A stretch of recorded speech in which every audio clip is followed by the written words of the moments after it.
It is time to talk about the wasted potential of Megumi Fushiguro. This was the secondary main character or deuteragonist of the entire series, and I feel like he got completely shafted, and today I want to go into that. And a lot of people were confused the last video when I said I thought the final chapter was excellent, because I do like the final chapter, but the actual ending for the entire series I think is just objectively mid at best. And I think mid is being generous, because really it is far closer to below average. But the main reason I want to talk about Megumi today is because Megumi's character felt like it was building up to a moment where he would finally realize he has to live for himself, but that never really happened. Instead, he decides to live for somebody else one more time, and I feel like that is a tragedy for his character. And for us to dig into why, we have to go back to Hidden Inventory and talk about Toji, because Hidden Inventory is in many ways a Megumi backstory as much as it is a Gojo one. The three most important character moments in Hidden Inventory are that Gojo becomes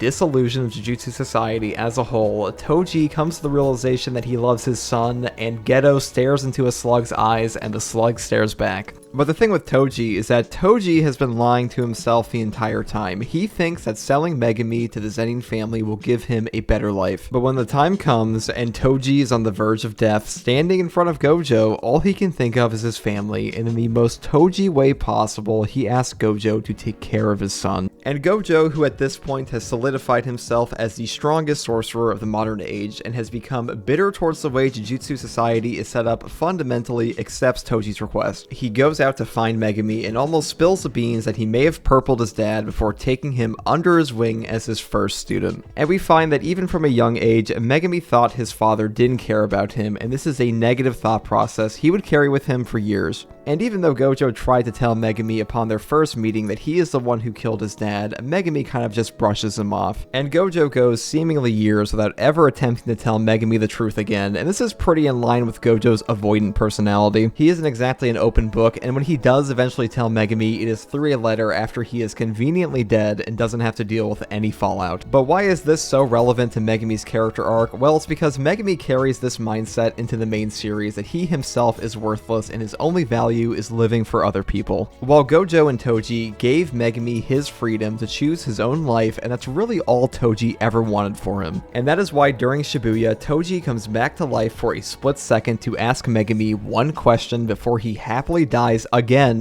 knowing his son is okay. And Megumi is left having no idea who he was talking to, but we get the first steps towards him discovering the truth about his father. And this entire subplot of Megumi's self-hatred and inability to see value in himself comes to a head when Sakuna takes advantage of his emotional state and rips his freedom away entirely. And Megumi is left with absolutely no agency, and all he can do is watch the one person he cares about get murdered by his own hands. When I initially read this, I thought that this was pretty good setup for what was going to be the conclusion to Megumi's arc. At this point in the story, Gojo seemed to be the only one that had any chance of getting Megumi back, and even if Gojo died saving him, I assume that they would have at least one conversation, with Megumi discovering he can't tie his entire self-worth to someone or something external, and that like Gojo and Yuji, he can find value in himself while also helping those around him. But we all know that didn't happen, because Gojo got his ass chopped in half off screen and then passed major plot reveal duty down the chain to Shoko. And even though Megumi got submerged in a curse energy ritual bath that suppressed his soul even further, him having zero reaction to the guy who practically raised him dying in front of him just feels wrong, at least to me. And once Yuji does wind up getting through to him in Yuta's domain, and we see Megumi say something for the first time in around 40 chapters, he is completely tapped out and lets Yuta get chopped in half too. So Megumi is just offered an option to be saved, and Sakuna even mentions this later, that he outright refused his friends and was aware and willing to let them die. And even though the bath is supposed to be the explanation for this, it just makes Megumi look terrible. And it's especially bad when at the end of the series, he learns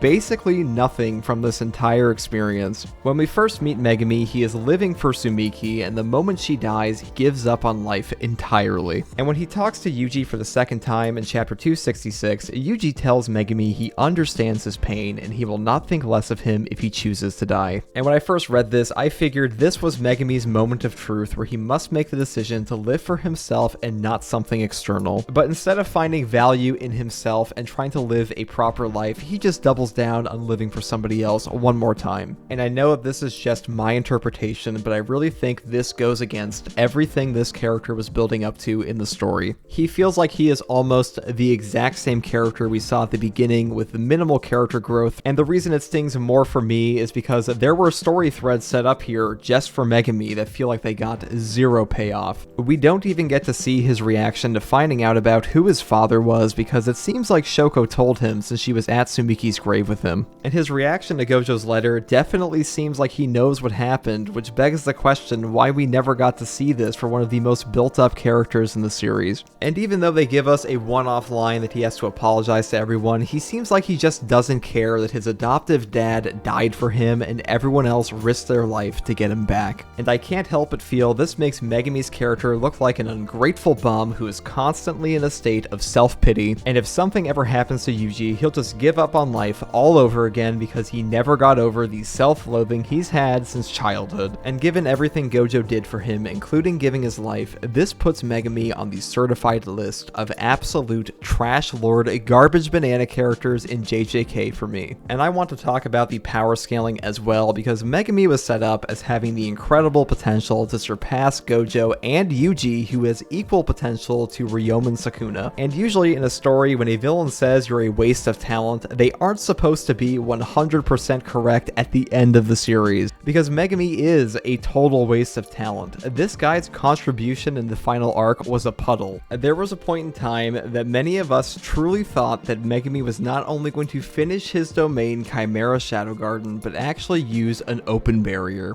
Now, an open barrier may have been a bit too much to ask for, but the true power of 10 Shadows always felt like it was in Mahoraga and Megumi's domain. And once Sukuna took over Megumi's body and started using 10 Shadows, there were many complaining already that Sukuna was overshadowing Megumi's own development with his curse technique, but this was actually a bogus complaint, because in reality, Megumi had no development to overshadow because his fight with Reggie was his peak. Maybe one day the character of Megumi will gain access to his own Mahoraga, because the way Sukuna talks about 10 Shadows makes it sound like he and Megumi use separate versions, but this is a hypothetical Megumi that we will never get to see unless Jujutsu Kaisen actually gets a part 2, which, to be honest, I don't ever see happening. And the Megumi we are instead left with simply has a dog, a gnarly scar he earned by getting his shit kicked in, and an incredibly questionable motivation for being alive. Megumi was one of my favorite characters for the longest time in this series, and I bought into the hype of Potential Man, but instead we get someone who is somehow more of a bum than his freeloader dad. And maybe you agree, maybe you disagree. After all, this is just my opinion, but from the discourse I've seen since the series concluded, most people are at the very least disappointed with Megumi's character.